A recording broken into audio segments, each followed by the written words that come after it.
It's by-election day in Durham region. Residents in the federal riding of Durham are heading to the polls to elect a new MP. The by-election in the Conservative stronghold was triggered after former Tory leader Erin O'Toole left his seat last spring. The riding has sent a Conservative to the House of Commons ever since 2004.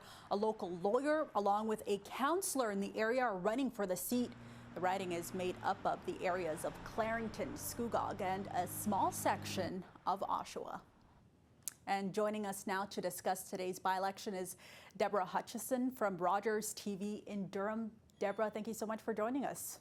Hi, Faiza, my pleasure. Okay, let's start with some of the key issues for Durham voters. What are they? I would say that top on the mind of most people, not any different than Canadians across the country, is affordability. At every turn, everything is more expensive. The gas pump is more expensive. You have to go get groceries. It's really cutting into your take-home pay. And the candidates themselves, we hosted a candidate forum recently, and they agreed that top on the mind of voters is affordability. Okay, and who are these leading candidates?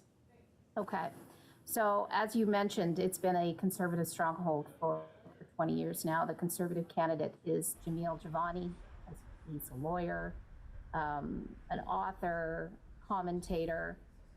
He did not take part in our candidate forum. He declined because it was the week that the advanced polls opened, and he had chosen to spend that time going out and talking to voters.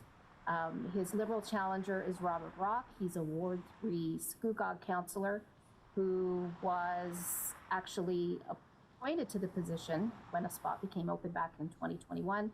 Then in 2022, he was acclaimed the councillor when nobody else put their name forward. So it may be a battle between the two of them, or it may be Jamil Javani's, depending upon who you listen to. Okay, and you mentioned advanced polls right there. How has voter turnout been in the riding so far? So in the last general election, the advanced polls, there were well over 24,000 votes or ballots that came in. This time around, not so much, just over 10,000. So what is it that they say? When people really want change, you get a lot of votes out at the advanced polls. Not so much this time around. Okay, Debra Hutchison giving us a preview of tonight's by-election happening in Durham region. Debra, thank you so much for breaking this down. Thanks, Faiza.